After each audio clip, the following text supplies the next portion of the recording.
कौन बनेगा नेता। नगर निगम के चुनाव पास आने वाले थे। पूरे कानपुर शहर में टिकट को लेकर मारामारी शुरू थी, लेकिन सबसे ज्यादा चर्चा में वार्ड नंबर 40 की सीट थी। वो इसलिए क्योंकि इस बार वहां की सीट महिला के लिए आरक्षित थी। अब सवाल ये था कि चुनाव लड़ेगा कौन। इससे पहले ठाकुर साहब वहां से पार्षद थे और इस बार उन्होंने अपनी पत्नी सीमा ठाकुर को टिकट दिलवाई और ठाकुर साहब की शान के कारण सीमा जी ने 20,000 वोटों से चुनाव जीत लिया।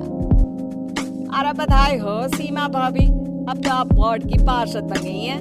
अब तो हमारे काम आप ही करवाएंगी। और ये तो सिर्फ नाम की पार्षद बन गया, वो तो महिला सीट आ गई, वरना पार्षद तो मुझे ही बनना था।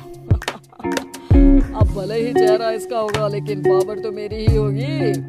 अरे वाह भाई साहब, क्या दिमाग लगाया है आपने भी।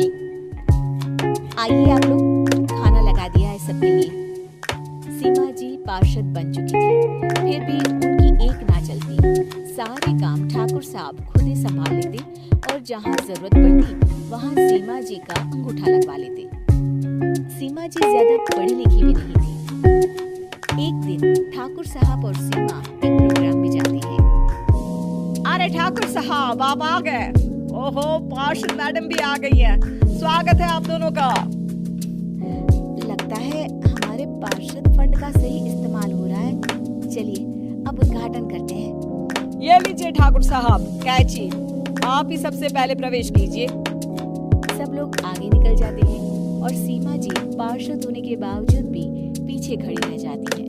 वो देखती हैं कि वेलकम बोर्ड पर उनका नाम है, लेकिन महिला होने के कारण कोई उनका सम्मान नहीं कर रहा।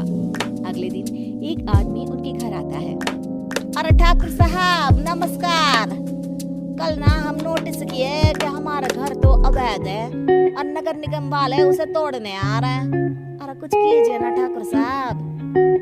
देखो भाई, मैं तो ज्यादा कुछ कर नहीं सकता, पर अगर तुम सबकी जेब गर्म कर दो तो कुछ हो सकता है। कुल मिलाकर 4 लाख लगेंगे। अरे 4 लाख ठाकुर साहब? अरे भाई, मैं अपने लिए नहीं मांग रहा हूँ। दरोगा है, इंजीनियर बाबू है, बड़े साहब है, सबको देना पड़ता है ना थोड़ा थोड़ा। बोलो है मंजूर? तभी वहाँ अचानक सीमा जी आ जाती हैं। अरे ये आप क्या कर रहे हैं? पहले इन्हीं लोगों से तो आपने वोट मांगे, अब इनसे ही पैसे ले रहे हो। अरे चुप रहो तुम, तुम्हारा काम है सिर्फ अंगूठा लगाना, तुम वही किया करो। मुझे दूसरे काम तुम मत सिखाओ, समझी? और तुम ना जाओ, अब पैसे लेकर आओ, वरना जेसीबी किसी भी वक्त आती होगी। सब कुछ ऐसे ही चलते रहता है। एक दिन सीमा जी और ठाकुर साहब को एक लोकल मीटिंग में बुलाया जाता है। वहाँ पर कोई और अधिकारी लोग भी मौजूद रहते हैं। अब मैं चाहूंगा कि ठाकुर साहब हमारे बीच 2 शब्द कहें। मेरे प्यारे भाइयों और बहनों, आज मेरा सौभाग्य है कि मैं आप सबकी सेवा दिन रात कर पा रहा हूँ। आपने मेरी पत्नी को भारी मतों से जिताया है, इसलिए मैं आप सभी का शुक्रगुजार हूँ। मैं आप सबसे वादा करता हूँ कि हमेशा की तरह हमारे वार्ड में किसी को कोई तकलीफ नहीं आने दूंगा। सभी लोग तालियां बजाने लगते हैं। अब मैं माननीय पार्षद मैडम को स्टेज पे बुलाना चाहूंगा। अपने नाम को बुलाया सुनकर सीमा जी एकदम चौंक जाती है। उन्हें बिल्कुल उम्मीद नहीं थी कि इतनी बड़ी जगह उन्हें मंच पर बुलाया जाएगा। जैसे तैसे वो मंच पर चढ़ती है। ऊपर जाती ही सीमा जी को सारी पुरानी बातें याद आ जाती हैं कि किस तरह उनके पति उन्हें कभी भी आगे बढ़ने नहीं देते और उनके नाम से गलत काम करते हैं।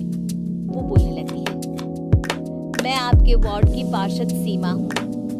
आप में से बहुत कम लोग ही मुझे जानते होंगे, क्योंकि इससे पहले मुझे कभी ऐसा मौका ही नहीं मिला।